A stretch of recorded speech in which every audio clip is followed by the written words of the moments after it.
আসসালামু আলাইকুম, welcome our channel life with Emon and Jannat. সবাই কেমন আছেন? আশা করি সবাই অনেক ভালো এবং সুস্থ আছেন। আজকে দেখো এতগুলা মাটি নিয়ে বসে আছি। কি করবো জানো? আমাদের গাছের জন্য মাটি তৈরি করছি। তো এই গাছের মাটি কিভাবে তৈরি করি, এত এত মানুষের রিকোয়েস্ট থাকে যে আপু তোমরা কিভাবে গাছের জন্য মাটি তৈরি করো একটু দেখাও। তাই আজকে স্পেশালি তোমাদের জন্য এই ব্লগটা তৈরি করছি যে মাটি কিভাবে প্রস্তুত করতে হয়। আমি প্রথমে মাটিটা সুন্দর করে গুঁড়ো করে ভালোভাবে রোদে শুকিয়ে নিয়েছি। তারপর এর মধ্যে দিয়ে দিয়েছি গোবর সার আর ভার্মি কম্পোস্ট। এখন এর মধ্যে আরো কিছু জিনিস অ্যাড করব যেগুলো মাটির উর্বরতা বাড়াতে আরো বেশি সাহায্য করবে।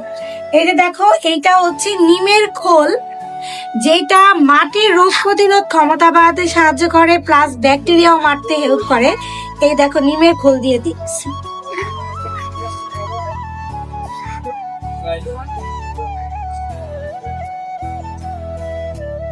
ওই যে নিমের খোল দিয়ে দিলাম। এটা হচ্ছে শিংকুচি, না এটা হাড়ের গুঁড়া। আচ্ছা, এটা হচ্ছে হাড়ের গুঁড়া। এখন দিয়ে দিব হাড়ের গুঁড়া। ক্যালসিয়ামের জন্য দিব হাড়ের গুঁড়া। ক্যালসিয়ামের জন্য হাড়ের গুঁড়া শিংকুচি দেয়া হয়।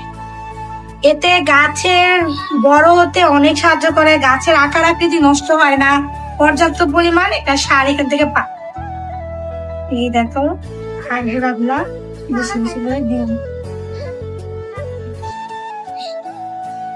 এখন দিব হচ্ছে শিংকুচি। এইটা হচ্ছে শিংকুচি, এই যে এটা শিংকুচি। এটা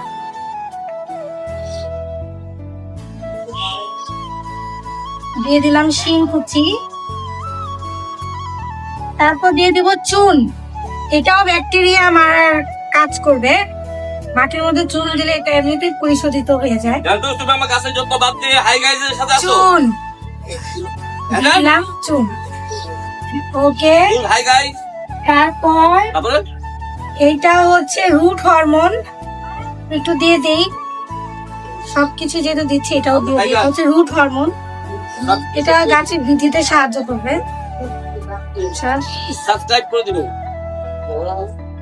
কত কিছু দিতে হয় দেখছো? এই সবগুলো জিনিস দিতে পারলে তোমার সবচেয়ে বেশি গাছের জন্য ভালো হবে। আচ্ছা, এটা দেওয়া হয়েছে। আচ্ছা, এটা তো দেওয়া হয়েছে চুন, এটা। আর এটা হচ্ছে ডিমের গুঁড়া।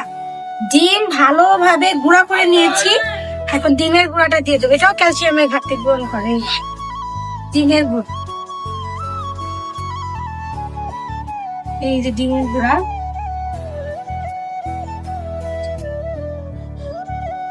এখন এর মধ্যে দিয়ে দিব ফাঙ্গিসাইড, মানে সাফ। সাফ দিয়ে দিয়ে দেবে। এই যে সাফ দিয়ে দিলাম। সাফটা একটু বেশি পরিমাণ দিয়ে দিতে মাটি।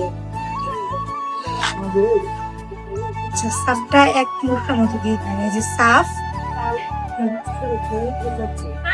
সো এখানে সবকিছু অ্যাড করে ফেললাম। এখন এটাকে কি করব? মিলাতে হবে। এখন এই মাটিটাকে সুন্দর করে আমার মিলাতে হবে। তোমরা চাইলে কিন্তু এইভাবে এই মাটিটা তৈরি করতে পারো। এটা কিন্তু গাছের জন্য একদম উপযুক্ত পারফেক্ট মাটি তৈরি করা বলে। সবার কেমন লাগলো আমার এই ব্লগটি অবশ্যই কিন্তু কমেন্টে জানাতে ভুলবে না। যদি উপকৃত হও একটা লাইক আর কমেন্ট করে দিয়ে যেও। আমার চ্যানেলে যারা নতুন, আমার চ্যানেলে কিন্তু সাবস্ক্রাইব করে দিও। সবাই ভালো থেকো, সুস্থ থেকো। আল্লাহ হাফেজ।